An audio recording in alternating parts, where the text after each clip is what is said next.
তার পবিত্র কোরআনে সূরা আহজাবের 56 নম্বর আয়াতে আল্লাহ বলেছেন, ইন্নাল্লাহু মালাইকাতুহু ইউসাল্লুনা আলান নবী ইয়া আইয়ুহাল্লাযীনা আমানু সাল্লু আলাইহি ওয়া সাল্লিমু তাসলিমা। অর্থাৎ আমি আমার আরশ মহল্লায় আমার ফেরেশতা মণ্ডলী নিয়ে আমি আমার হাবিবের নামে দরুদ কিয়াম পাঠ করি। তোমরা যারা ঈমানদারগণ আছো, যারা বিশ্বাসীগণ আছো, অবশ্যই আমার প্রিয় নবী নামে বেশি বেশি করে দরুদ কিয়াম পাঠ করবে। বন্ধনার পরে একটা শিল্পীর স্বাধীনতার স্টেজ থাকে, কারণ তখন সে তার মন থেকে একটি গান গাইতে পারে। তো আমার নবীকে স্মরণ করে একটি গান রাখবো, সারা রাত্রই চেষ্টা করব দয়াল বাবার নামে গান করার জন্য। তবে যেহেতু প্রথম স্টেজ, আমার নবীর নামে একটি শান অবশ্যই রাখা আমার কর্তব্য, তাই আমার রাসূলের নামে আমার একটি শান ছোট করে আমি রাখছি।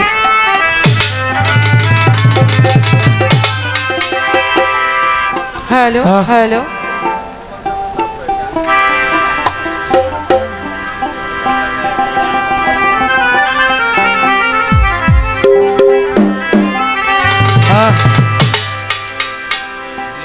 ও নবী রহমতাল লিল আলামিন, আপনি উম্মতের যাবি। নবী রহমতাল লিল আলামিন, আপনি উম্মতের যাবি। রহমতাল লিল আলামিন, আপনি উম্মতের যাবি। গুনাহগারের আপনি যাবি। ইয়া রাসূলুল্লাহ, আল্লাহর নবী, নূরের নবী গো, আপনি আমার জীবনের জীবন। আল্লাহর নবী, নূরের নবী গো, আপনি আমার জীবনের জীবন। ও নবী রহমাতুল লিল আলামিন, আপনি উম্মতের জামিন। রহমাতুল লিল আলামিন, আপনি উম্মতের জামিন। গুনাহগার উম্মতের আপনি আপনজন। আল্লাহর নবী, মায়ার নবী গো, আপনি নবী আমার জীবনের জীবন। ওই আল্লাহর নবী, নূর নবী গো, আপনি নবী আমার জীবনের জীবন। আপনি নবী আমার জীবন সাথী, অন্ধকার কবরের বাতি। আপনি আমার নিধনি আর ও নবী, আপনি আমার জীবন সাথী, অন্ধকার কবরের বাতি। নবী, আপনি নবী আমার নিধনি আর ভয়। আপনি নবী আমার জীবন সাথী, অন্ধকার কবরের বাতি। আপনি আমার নিধনি আর ভয়। নবী কবর হাসর মিজানে পাইবেন আপনাই সামনে। নবী কবর হাসর মিজানে পাইবেন আপনাই সামনে। কবর হাসর মিজানে পাইবেন আপনাই সামনে। পাইবেন দয়াল আপনার দর্শন। আল্লাহর নবী, নূরের নবী গো, আপনি নবী জীবনের জীবন।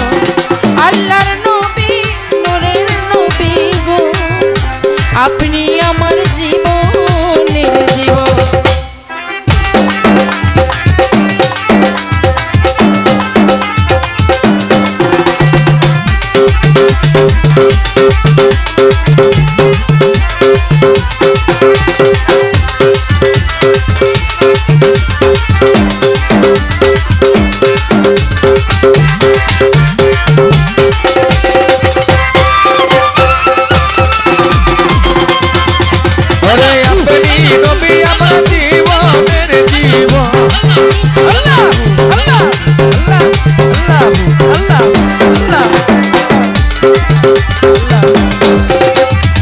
দেখে আপনার মাঝে যা ভাগ্য মাগো খাদিজা, ছোপে দিল জীবন আর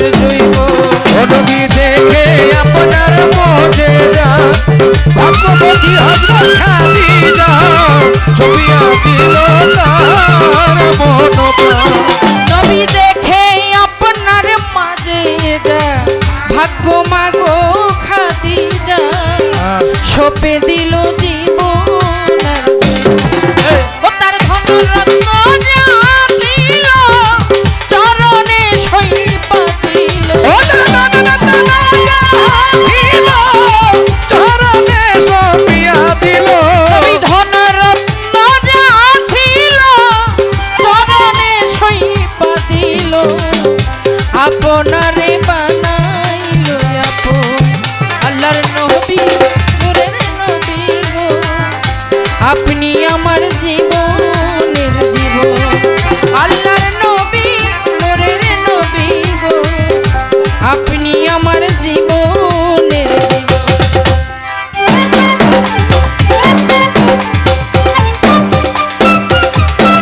ভালো ভালো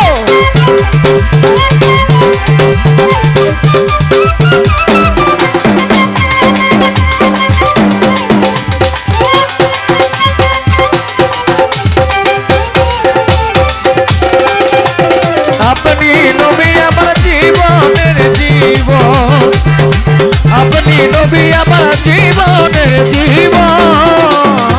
দেখিয়া হযরত বিল্লাল প্রেমেতে হইয়া কাঙাল শৈল মায়ার জ্বালাতন ও নবী দেখিয়া হযরত বিল্লাল মায়াতে হইয়া মাতাল পাইল মায়ার জ্বালাতন।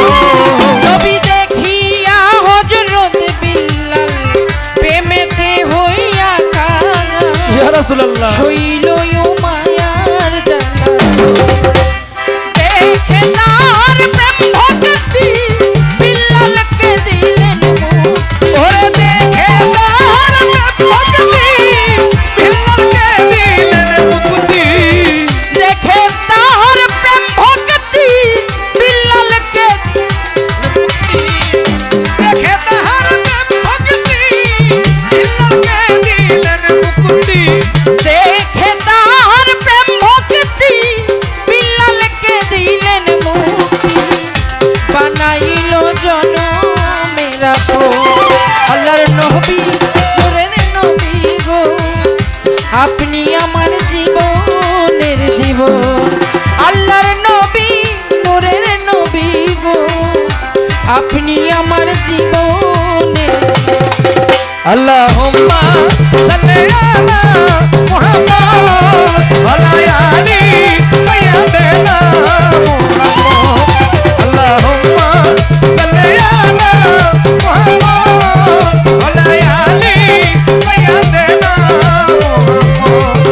ওরে আপনি নবী আমার জীবনের জীবন, আপনি নবী আমার জীবনের জীবন। যে দেখিল স্বপ্নে ভুলবে না রূপ জীবনে দিবানিশি নাম করে স্মরণ। তুমি যে জনপদার উন্মত হয় খবরে তার নাহি ভয়, সারা জীবন করে আপনার নাম স্মরণ। নবী যে দেখিল স্বপ্নে ভুলবে না রূপ জীবনে। আপনারা জানেন আল্লাহর মস্ত বড় একজন আউলিয়া ছিল, নাম তার ছিল জুনায়েদ বাগদাদি। এই জুনায়েদ বাগদাদি তিনি ছিলেন মস্ত বড় একজন কুস্তিগীর। তিনি যেই শহরের মধ্যে কুস্তি খেলতেন ওই শহরের মধ্যে জুনায়েদ বাগদাদির থেকে বড় কুস্তিগীর আর কেউ ছিল। ওই এলাকার বাদশা ঘোষণা করলেন যে যদি আমার জুনায়েদ বাগদাদিকে কেউ কুস্তি খেলায় হারাইতে পারে তাহলে আমি তাকে এত থেকে এত স্বর্ণ মুদ্রা উপহার করি। ওই শহরের মধ্যে আমার রাসূলের একজন বংশধর বাস করতেন, যার ঘরে 7 দিন থেকে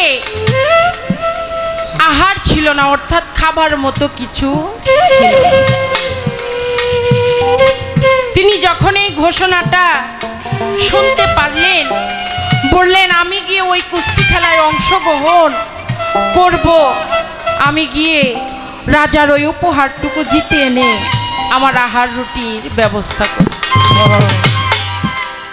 বিবি বলে, স্বামী, শুনেছি জুনাইদ বাগদাদি অনেক বড় একজন কুস্তিগীর, আপনি তার সাথে যে কুস্তি খেলায় যাবেন আপনি মনে হয় না পারবেন। কয় আমি পারি বা না পারি, আমার কাছে একটা শক্তি আছে, আমি যাইয়া তাকে সেই আমার শক্তির কথাটুকু বলবো। এলাকার মানুষ সবাই মানে আশ্চর্যজনক, সারা এলাকার মধ্যে কোনো মানুষ রাজি হইলেন না, একজন ব্যক্তি রাজি হইলেন। সবাই অনেক মানুষের সমাগম হয়ে গেল।